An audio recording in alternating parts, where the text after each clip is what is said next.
Hey guys, thanks for joining us for this 145th episode in Season 2 of Good Questions with Cameron Dole. Special guests on this episode include actor and writer David Magidoff. We'll talk about the new series, Dexter: New Blood, that premieres this Sunday. We'll also talk to actress and musician Nina Bergman. We'll talk about her new movie, Hell Hath No Fury, which premieres this Friday. We'll also visit with sportswriter and, well, you know him from around the horn on ESPN, Bill Plaschke has a new book, Paradise Found, a high school football team's rise from the ashes, which is available now. We'll also visit with actor and writer Chris Kattan. He's part of a new movie, 40 Love, that premieres this Friday. And we'll also talk about Nickelodeon's official SpongeBob Binge Pants podcast with hosts Frankie Grande and Hector Navarro. Of course, if you would, please take the time to subscribe, comment, leave some feedback, check out the shop, and share with your friends. Now, here is more proof that men are only pretending to be tough and emotionless. A new study in England found that guys might actually get more emotional about breakups and have a harder time with them than women do. Now, researchers looked through posts from an online forum where 184,000 people asked for advice or just vented about breakups, and they found men were more likely than women to talk about the heartbreak they were going through. Now, in general, men are less likely to talk about their emotions with friends and more likely to ask for advice online. So the researchers say it's possible men get just as emotionally invested in things as women, or even more so. They just hide it because they don't want to seem like a wuss. We're going to talk about the series on Showtime that is coming up on Sunday, Dexter: New Blood. We've got David Magidoff with us today. And first off, David, how excited are you? It is back this weekend. Let's just say it's an 11 out of 10. It's very exciting to be a part of something that means so much to so many people. And I think it'll be really fun for people who've never seen anything with Dexter Morgan in it. I think it's going to be a good time for all. Now tell us, what do you think is the draw for Dexter, and what has the anticipation of the fans been like leading up to Sunday? The fans have been pretty great. It's at least from the internet and from seeing some in person at some of these events. But I just think people really miss this character. I think there's something about not necessarily him being a serial killer. I think the appeal to him is that it's about a guy who acts on instincts, and I think in life we all hold back on our instincts sometimes, and so I think we get to be in his head because he constantly narrates, right? That's one of the special things about Dexter Morgan is you hear him, you hear his thoughts. And I just think it's fun to sort of process. He processes why to or not to do the bad things he does. And I think we kind of can all relate because I think we constantly all have urges. I have urges to do things that I'm like, maybe I shouldn't do that. And so, I certainly can relate. And so I think that's the great appeal of Dexter Morgan. I just think it happens to be fun that his urges are, taking out a knife and plunging it into somebody's body. It's just a little darker than most people take it. Just a little bit. Listen, I have an urge to get a chocolate ice cream cone on a day, but maybe I shouldn't be having it. But if he wants to kill somebody, I think they're related. It's just one step away. That's one. What are some of the things that folks can expect from the new series? Any changes? What can we expect from Sunday night's episodes? Dexter's a woman now. Beautiful, long hair. And I think that's going to be a real surprise to people. No, Dexter's got a new name. His name is Jim Lindsay. Jim Lindsay is actually an homage to Jeff Lindsay, who's the author of the original books. And so he's got a new name. He's in a new town. A new side of the country. He's in upstate New York, not Miami anymore, or not Oregon, which is where we last saw him in that season 8 finale. It's no spoiler. You've had a lot of years to see that, guys. And yeah, it's just about, he's been pretty good about not hurting people for a long, long time. And obviously, you got to make a show about something. And so that something is something or some things start to happen that make them potentially want to do some not nice things to potentially some not nice people. And so that's where we begin. That was well put together, David. I got to give you credit on that one. Aside from Dexter, I know you've got the podcast, you've got comedy show, writing as well. What's up next for David as well? Well, I just hosted the first ever Candy Crush All-Star Tournament, and so that's going to be coming out, I believe, November 12th, and it's the top 10 Candy Crush people in America get to compete against each other for the award of Best Candy Crush All-Star. And we got Khloe Kardashian and Rob Gronkowski featured in it. It's a really good time. But the podcast I'm really excited about, particularly because my podcast is called Fan Addicts. It's spelled Fanaddics, and it's from the Roddenberry Entertainment people, the makers of the Trekkie, the original Fanboy and Fangirl. And it's about your favorite celebrities and their favorite things. But we're going to do a whole Dexter series starting on Monday, November 8th. Every Monday we're going to drop the day after the Dexter New Blood show airs. We're going to drop a recap along with an interview of a cast member. So we're starting it off with Michael C. Hall on Monday the 9th, and then Julia Jones on the following Monday. And for the next 10 Mondays, it's going to be a nice, fun companion piece to the Dexter series. And I know you're also developing a comedy pilot as well. Is that still in the works, David? I am, yeah. I've got a bunch of shows that I'm working on. One is kind of a semi-autobiographical piece on my own life. I decided who wouldn't want to make a comedy about religion, and I thought that seems easy, so I'll do that. And so I'm the Jew from New Jersey who decided in college that maybe I want to start going to church, and so I decided to write a comedy pilot about that. And obviously my family was totally fine with that and had no issues whatsoever. And so I thought that could be a funny take on, the big decisions we make later in life. Are we allowed to make those decisions?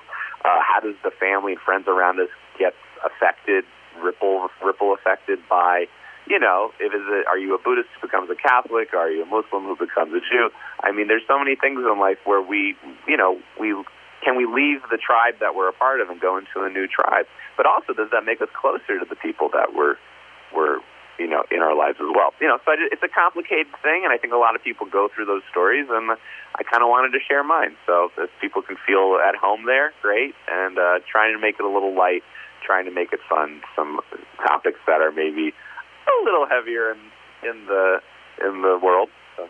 Now, during COVID, because of COVID, did your ideas, your inspirations turn darker, or was it the opposite for your writing style? It was really the opposite. I'm the type of guy who likes to make people laugh and smile. I like to take something dark but make it fun. So I remember early on in COVID, I started doing like a little IG Live series called Sadder David, because I knew all my friends had all their little 2, 3, 4-year-olds at home and 5-year-olds, and maybe even just my friends who were in their 20s and 30s just bored themselves. And none of us could go outside, and none of us could do anything. So I created this thing called Sadder David, where I had hand puppets, and I would do drawings with people, and I had Tony Hale on, and the celebrity friends, and Tiffany Thiessen, and we would just, try to entertain people as best as we could. So, I when things get down, I try to go up. That's good stuff. And again, the new version of Dexter New Blood coming out on Sunday, November 7th on Showtime. David, I want to make sure and let folks know where they can keep up with everything you've got going on, social media, website as well. I appreciate that. Y'all can find me at David Magidoff. That's just my handle, at David Magidoff, one word, DAVID MAGIDOFF. Because God gave me a great, easy to pronounce last name. And Magidoff.com if you want to find other stuff there as well for shows, podcasts, all good things. All right. Well, David, it has been great to visit with you today, sir. Looking forward to the new series, and hopefully we can catch up again real soon. Sounds great. Thanks for having me. Now here's some good info for anyone that's thinking about getting a puppy for Christmas. A new study just ranked the naughtiest breeds and the best behaved. Now they did it by looking at thousands of Instagram posts where people complained about their dogs misbehaving or bragged about what a good dog they were. And there was a clear winner in the naughtiest dog category. Japanese Spitz is the worst behaved dog overall. They're a fairly small dog, 10 to 25 pounds, with bright white fur and pointy ears. 87% of Instagram posts about them had to do with bad behavior. Now the rest of the 5 naughtiest breeds are the wire-haired Vizsla, which are hunting dogs, Chugs, which are half Chihuahua, half Pug, Shishans, which are a cross between a Shih Tzu and a Bichon Frise, and Pouchons, which are half Bichon Frise and half Toy Poodle. Welsh Terriers and Springer Spaniels also made the list. Now the best behaved were Korean Jindos, which are a medium-sized dog. 76% of posts about them were positive. Rhodesian Ridgebacks, Portuguese Water Dogs, Rat Terriers, and Miniature Pinschers also made the nice list. Now the study also looked at the U.S., where people complain about their dogs the most. The states, that is. Now the states with the naughtiest dogs are Kansas, North Carolina, and South Dakota. The states that complain the least: Maryland, Maine, and Indiana. Got a new movie in theaters this weekend. Actually had the premiere already. We're going to visit with Nina Bergman talking about the movie Hell Hath No Fury. And first off, Nina, it's a privilege to have the chance to visit with you today. Thank you. I'm excited to be here. Now tell us how exciting opening weekend is and if you maybe have a different appreciation for it now than maybe you did a couple years ago. Yes. I mean, it was... First, it's my movie that I'm starring in, and then first movie I've ever been to since COVID. So it was a very emotional experience. The theater was packed, and it was, you put in so much hard work, and then seeing it on the big screen is always, it's always a special feeling. Now tell our listeners a little bit about the World War II pick, Hell Hath No Fury. Tell us about your character in the movie, and just give us a little insight into if folks haven't seen the trailers. Yes, it's about this French resistance fighter based on a true story. Her name is Marie, and her parents were killed by a Nazi officer named von Buchner, and she is sent out to date this guy, falls in love. So it's actually a romance wrapped in a war story, wrapped with American soldiers, and it has it all, and then based on a true story. So it's very complicated. It's really beautiful. It's a very I love things that are based on true stories. So very educational. I thought it was shot epically, and I was really impressed yesterday watching it. I was like, wow, it's actually pretty good. and what's it like having the lead role and being featured in a film and coming to the theater and seeing yourself? Do you still get a little shy to look at the screen, or are you already past that? Can I just say it's awful to look at yourself that big? But then, the movie was so good that after 5 minutes, I got sucked into the movie and actually forgot I was watching myself. So that is, all you can hope for. I got so into the movie, completely forgot that it was me up there. Yeah. Now, did you actually have did you have any music involved in this one around? I know that several of the other works that you've been involved in, you've also had been in the soundtrack as well. Did you get in on the soundtrack this time around? No, I wrote music for it. I pushed for the director, and I think he just wanted something different because it is a World War II movie. So for the end title, I wanted to do it, but he just wanted to go a different direction, and he wanted a male voice. But trust me, I fought for it. Because I wanted to do a French, 1930s, 40s movie, music, and have that be the end title. But he went a complete different direction and wanted a male voice. So no, not with this one. Now, how does your music and your acting and your songwriting, how do the three of those, do they play friendly with one another, or does one try to take over for the others? Well, I have one coming out soon. We don't have a release date yet. It's called Seize the Night, where I play a goth singer from the 90s. And and I wrote all the songs and had a lot of the songs. And, it's somehow now it's kind of like intertwined. I just shot a new video game this week and last week. And, again, I can be pushy when I want to, right? And I'm going to push for the music on that one, too. It's I'm trying to, intertwine those two worlds. It's a little difficult, but when it works, it really works. Like especially in this new movie coming out, Seize the Night. Because I love that kind of 90s rock goth music. I'm not gonna lie. Yeah. Now, which was the first that you knew you had a special gift? Was it the acting? Was it the song? Which one was the first to discover, if you will? Do I have a special gift? I still don't know. I don't know. I never thought much about it. I was always one of those. I do what I love, and I do it full out. And if I can make money doing it, I try to stay out of the results. You know what I mean? I just work really hard, do what I love, and I still don't think to this day that I have a special gift or anything special, but I know that I work harder than anyone else, and I have an ability to commit and really, give everything I have. So that's what I try to focus on, in my career. And I'm sure you probably during COVID times was probably a bit of a struggle. I understand the working hard. How were you able to channel your energies in the times that you weren't able to work hard face to face, if you will? Well, see, that's when you got to be creative. Like someone like me, COVID was like the best time. I shot Hell Hath No Fury during COVID. Reason being, they had a huge star from Europe, and they had issues getting her in for the table read and stuff. And I told the director, Jesse Johnson, I said, hey, I'll be like the apprentice, like the understudy. Let me just do the table read, knowing very well I'm going to go in, I'm going to nail this table read. And then managed to get the part. And then we shot it during COVID.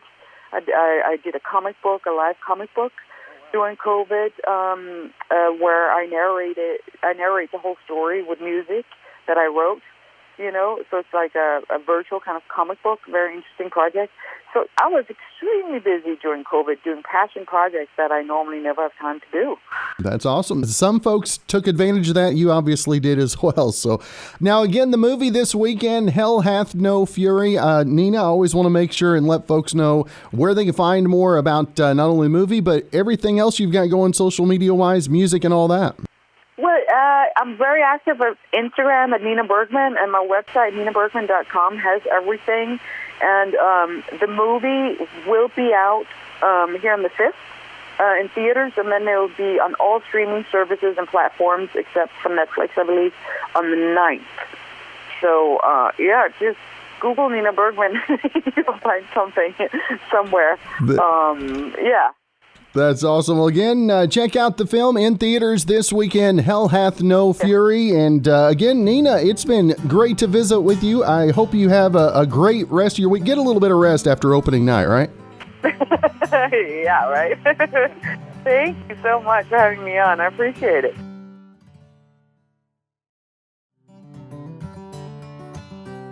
Now, this is a more serious question for some people than others. Like if you're a surgeon, I hope the answer is no. Have you ever fallen asleep at work? Around 1 in 4 people have, according to a new poll, and over half of them say it's happened more than once.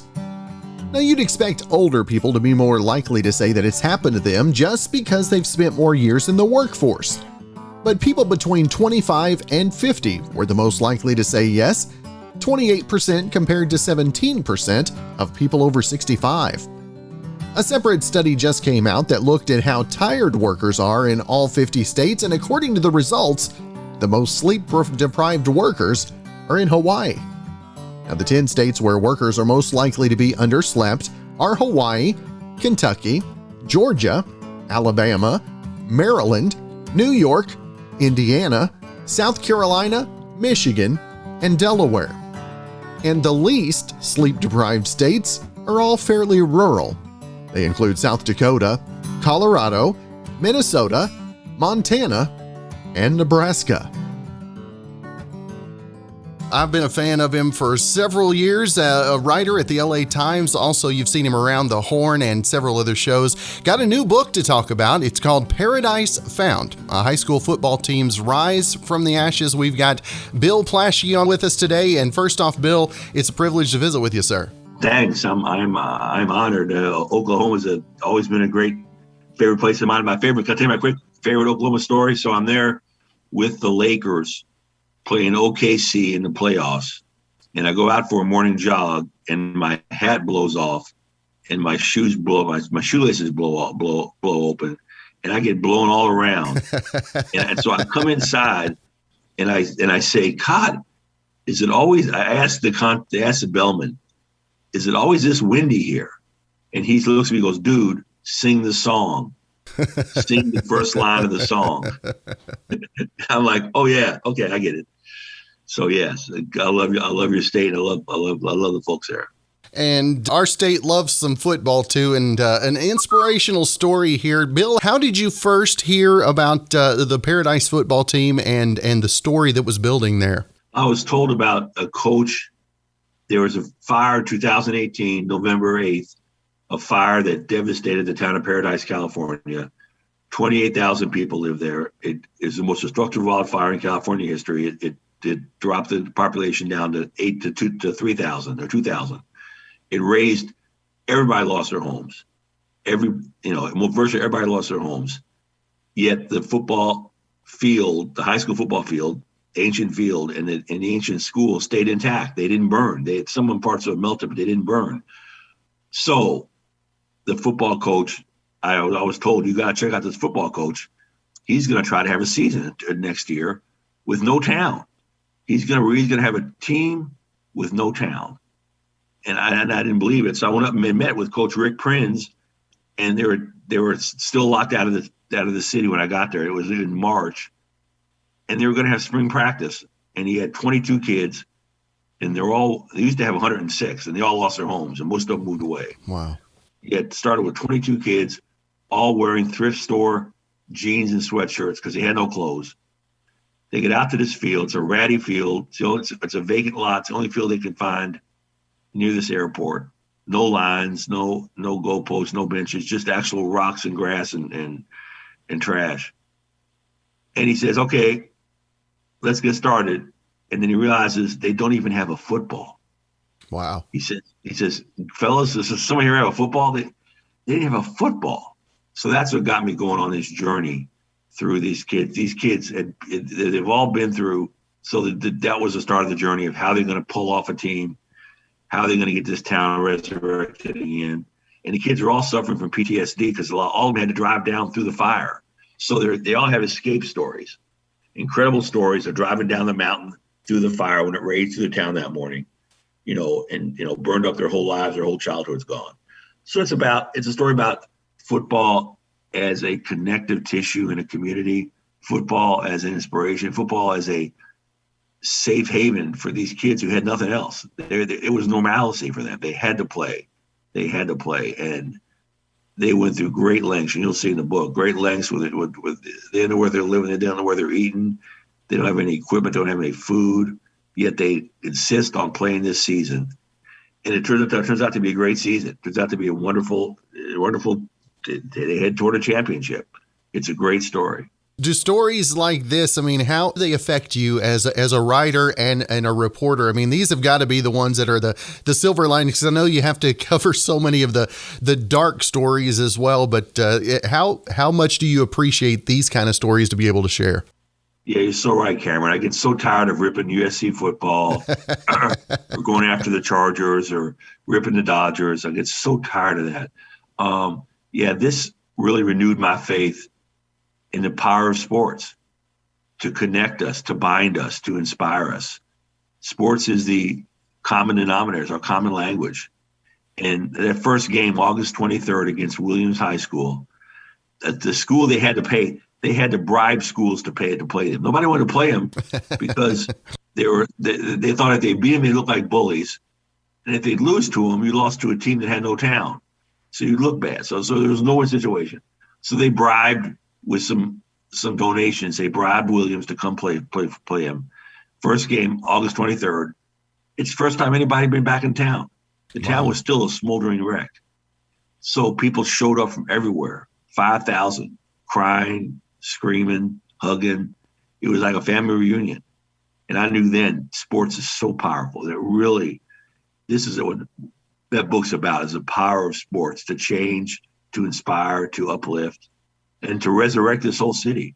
It was amazing. And Bill, when you're writing a story and reporting on a high school, how much different is your prep for this book as opposed to some of the others that you've written before? You started off at scratch with this book because you don't know anybody. There's no right. stories. I can't Google any of the players I talk to because they don't exist on the internet. They're 15-year-old kids. You can't Google anything. You can't. It's all you. So I love that part. You're creating and bringing to life these characters. Everybody knows about LeBron James. Everybody knows about Clayton Kershaw and Mookie Betts. Nobody knows about Spencer Kiefer. Nobody knows about Lucas Hartley. So I created these characters for the thing, and that's why the book got optioned to be a movie, because I think they really like the fact that these are unusual kids. Nobody's heard of them. It's all new and fresh and so different. And again, the new book, Paradise Found, High School Football Teams Rise from the Ashes. Bill, always want to make sure and let folks know where they can find the book, find more information about that, and of course, social media-wise, where they can keep up with everything else you got going as well, sir. Thanks. Yeah, well, I'm on Twitter at Bill Plaschke, and I'll be pushing the book on there. You can just go online. Just Google that sucker, and it'll come up. It'll be on Amazon, HarperCollins website, the Navarro website. It's a big publisher. They're you can buy it almost anywhere, and it's worth it. It's worth a read. It's really fun. That's cool. Well, Bill, like I mentioned to you before, been a big fan for many years. I appreciate you carving some time out of your schedule today, brother. Looking forward to spending some time with the book myself. And if you're ever back down this way, we'd love to catch up again. Cameron, call me anytime. And I love that horse in the background. What is that? That was a gift from my wife last year. How about that? She made the camera. That's beautiful. That's beautiful. Thanks, Cameron. You're great. A Reddit thread on the most overpaid jobs is going viral, and chances are that your job did not make the list.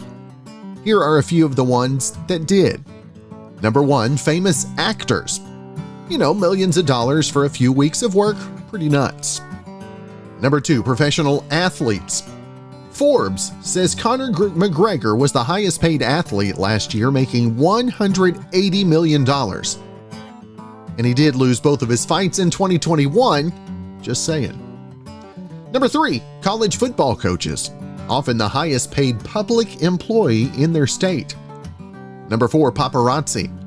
They basically stalk people and, can make thousands for just one photo. Number 5, megachurch preachers.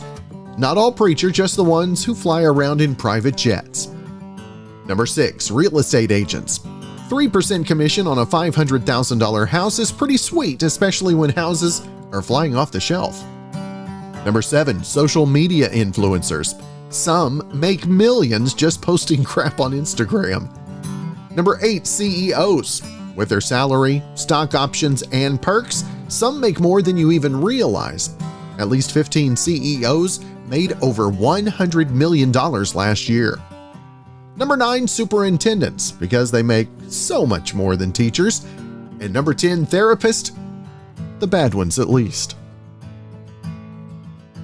Probably remember him from his time on Saturday Night Live, also in some other movies as well. But we've got a new movie to be talking about today called 40 Love, and we've got Chris Kattan with us. And Chris, great to visit with you, sir.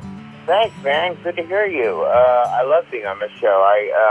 Love 40 is a great movie. It's a wonderful romantic comedy that I'm in, and you can always look at my Instagram handle to see what I'm up to otherwise. I got a lot of stuff coming up. I got a new sketch comedy show that I wrote and produced and directed and starred in as well. That's coming up in a couple weeks. But if you check on Instagram official, I'll come and make a request and I'll start friending you. Now tell our listeners, Chris, just a little bit about the premise behind 40 Love and your character in the movie as well, sir. I have a role as a truck stop driver or truck driver that gets in a fight with one of the leads. And it's a funny bit, and, seems to get a lot of response. So I'm doing publicity for that movie. It's a romantic comedy. It's really funny and heartwarming, and Fred Wolf did a fantastic job making it. And he's really the reason why I did the film in the first place. And I read the script, and I was like, wow, this will be a lot of fun. And it's got an amazing cast of folks that we will all remember, plus some newbies. And whenever you come on set, especially with some younger artists maybe you haven't worked with, how blown away were you by the competence on set, if you will? In age, I had no problem. It's like being around anybody else younger than me. It's fine. A lot of them are big fans of mine, and I guess that breaks the ice right off the bat, but they're great. They have great energy, and there's so much talent coming up. And, I had a great time working with them. And Chris, I know you mentioned you've got several other works going on. I know you've got a book that's coming out as well. And when did putting out a book of yourself, when did that process first start for you? That was a few years ago. It's called Baby Don't Hurt Me. You can get it on Amazon or Barnes & Noble. You can also get it on Audible if you don't know how to read or refuse to read. That's a good thing to listen to in traffic, in your car, Audible. Baby Don't Hurt Me is the name of the book, and it's about the behind the scenes of Saturday Night Live, and it's an autobio, and people love it. They just love it, and especially nowadays, a day of expressing vulnerability and what people have gone through in life in order to get where they are as comedians, I think is a very popular thing right now. So that's what that book is so full of. It speaks from the heart, and it's for anybody who wants to be a comedian. It's a story about a comedian, and it's not a book of anecdotes. I wanted to speak from the heart and talk about my life that way. I thought that was the way, because I wanted to write. I didn't want to just tell some anecdotes and jokes in a book. There are there, but it wasn't about just entertaining in that way. I wanted to be real and open and honest, unlike most other writers writing autobiographies, and I just went for it, and I think it really worked. Working along with the Saturday Night Live cast, and it's kind of a fraternity, it seems like. Once you get into the cast, it seems like you guys always support one another. And how much has that meant to you over the course of your career since being on? Oh, well, support is support equals encouragement. And encouragement is something that I think any performer could use when they're creating and performing, Without that, it's very difficult to create your own enthusiasm. You have it. You have your inspiration to make characters. Like I created Mango and the Roxbury guys and the Kubert guy and Goshawk myself, and or collaborated with another writer. Those, in particular, I love creating. I'm a creative kind of guy, so I do love writing, and I think writing is the basis of comedy. And if you read my book, you'll know what I'm talking about. You've delved out into several different areas, doing writing, doing comedy, acting, and all of that. Is there a particular one that requires more preparation time for you to do? I think the writing, because you as a writer, you have to be very clear and about what you're trying to convey. There's a direction to writing. You have to visualize the idea, then put it to paper, and then read it and let it breathe and see how it is and see if it's worth writing about, see if it's not worth writing about. There's a book called The Artist's Way, which is really helpful, and for those who want to learn how to write, and The Artist's Way. And, I just love comedy. I love making people laugh. It really gives me a buzz to help people through laughter. I think laughter is medicine, and I'm so grateful to be one of those people that can do that for others. That is good stuff. And again, the new movie is 40 Love. It is available in select theaters, also Apple TV Plus. And Chris, I always want to make sure, and you mentioned earlier the social media folks can follow you on. I wanted to make sure and remind folks where the best place to keep up is, sir. Yeah, that's Chris Kattan Official on Instagram.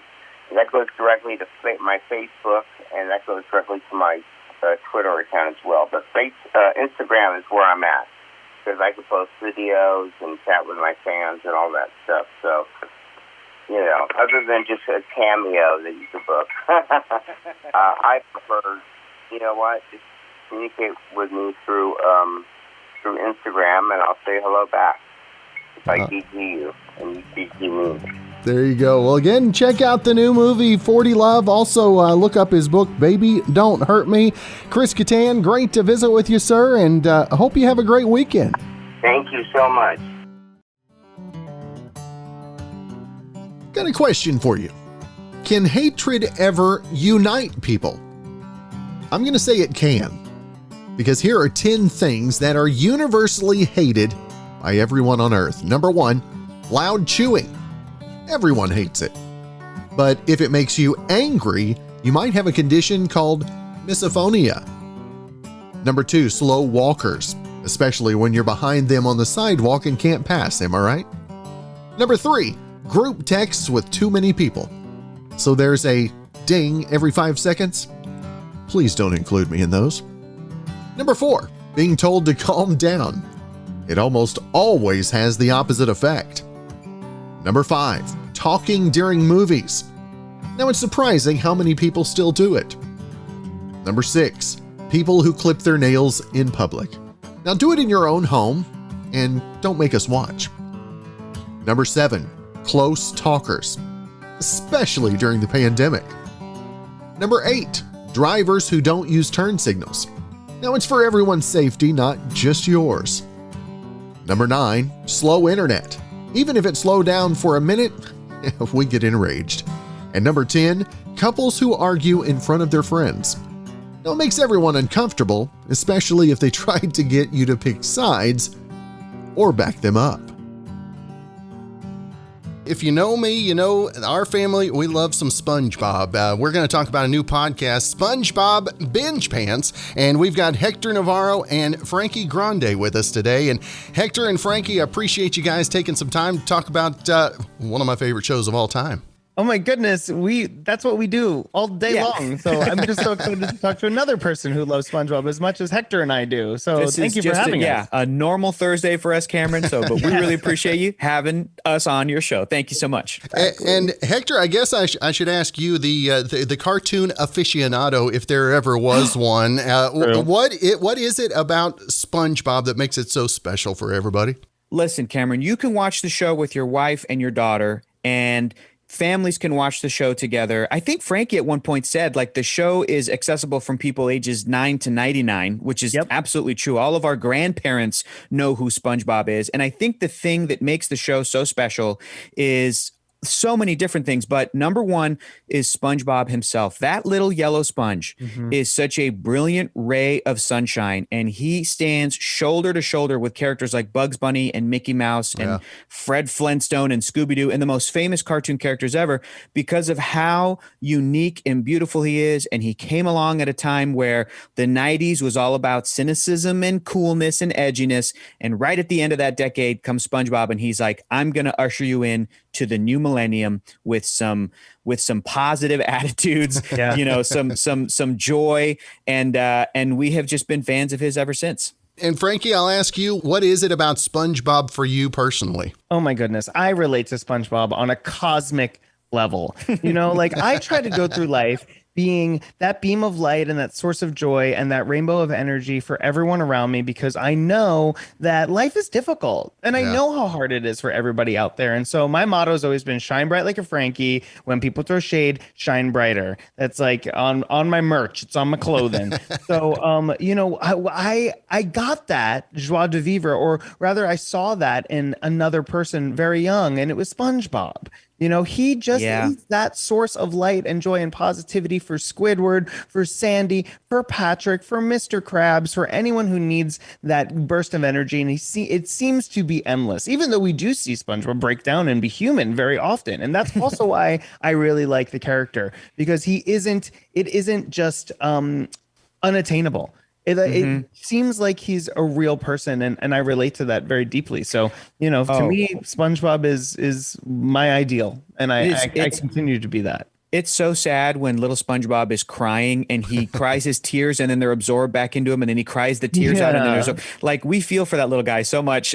We love him. Because all he wants to do is make the world a better place. I know. And make the world a brighter place, but we all know how hard that is, especially in today's climate. So it's been a joy to get to explore the things that make SpongeBob tick. Now, tell us the SpongeBob Binge Pants, the podcast itself. Tell our listeners kind of what to expect from. Are you guys going to just kind of delve into each and every episode? If so, you guys are going to have like a lifelong commitment here. Yeah, exactly. It's great job security, Cameron. You're right. It really is. It's really great job security. Yeah, you should join us. But it's Frankie and I geeking out every single episode about an episode of SpongeBob or something related to SpongeBob. And also, because this is an official Nickelodeon podcast, right? They've teamed up with iHeartRadio. But because it's official Nickelodeon, they've got the hookup. They're letting us talk to voice actors from the show. In fact, later today, we're talking to Roger Bumpus, a.k.a. the voice of Squidward. Isn't that crazy? Which we're like geeking out. I'm like texting Frankie, like, I can't believe we get to talk to Squidward this week. Like, this is so cool. So we have guests on, and they're voice actors. We're also talking to directors from the show, writers, storyboard artists, colorists, right? That work on the show in areas that maybe we don't think about often when we're watching it. It's just this magical world of Bikini Bottom, but so many, I mean, everything, every little detail you see on screen, somebody had to create with their hand or with a computer or a tool, some beautiful piece of artistry. And we get to talk to the folks who were there from the beginning, who are still working on the show today. And Frankie and I are just like learning about what goes into it and learning about these people and realizing that the late, great creator of SpongeBob, Steven Hillenburg, he recruited some of the best folks working in cartoons. And in some cases, they weren't even in cartoons yet. He's recruiting them from like the world of indie comics and all these different places. And they put together such an amazing group of people that when you get to hear Frankie and I talk to them and tell them how much the show means to us, like you'll realize, yeah, these are the perfect people that have worked on the show, that they're so protective of SpongeBob. They care about it so much, and they just want to make the best quality stuff ever. And they succeed, and it's wild. So hopefully listening to the show is going to get fans of all ages to appreciate it more. And also it's really entertaining and funny. And, you know, these voice actors are hams and Frankie's hilarious. And so I think it's a really good podcast. Frankie, is there any of the songs in the multitude of seasons of episodes? Are there any songs that are your particular favorite? Is there one for you? I mean, for me, it's best day ever. You know, it's gotta be best day ever. And that's like, you know, because again, that's how I try to wake up every single morning. And let me tell you, when we started this morning at 5 a.m., I had to channel best day ever. There was no other option because I'm like, I'm talking about SpongeBob today. So it's going to be the best day ever, even though it is pitch black outside. And you know what?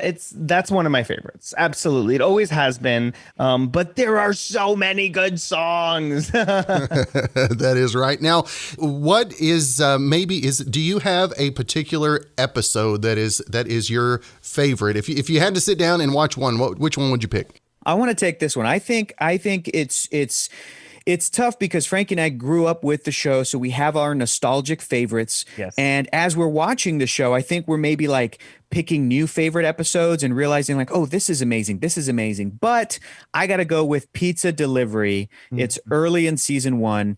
It's, Mr. Krabs gets a call where someone's like ordering a pizza and they're like, we don't make pizza, but because Mr. Krabs loves money, he absolutely like turned a Krabby Patty into a pizza and said, go deliver this. And it's so hilarious. And for me, it comes down to voice actor Tom Kenny, who's the voice of SpongeBob, singing a little jingle. The Krusty Krab pizza is a pizza for you and me. Again, goes back to the songs. The music in this show is so good. So that's my favorite episode. I know what Frankie's favorite episode is. Frankie, take it away.